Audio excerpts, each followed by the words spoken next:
Saya terpengaruh dengan seorang mamat tu. Dia kata baik barang ni. Kita plastik-plastik kalau yang lama-lama dia boleh jadi nampak baru. Dia instant dia kata lah kita cuba. Saya pula yang kena. Ya.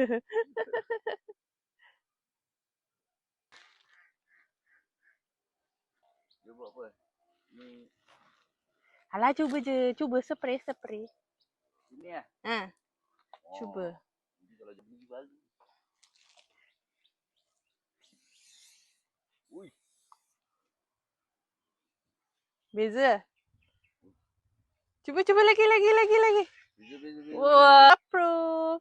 Korang kalau korang nak try yang mana ada kereta lama ke bumper dah lama dah tak nampak cantik tu korang boleh dapatkan yang ni Tengok ni. Dapatkan ni dekat beg kuning.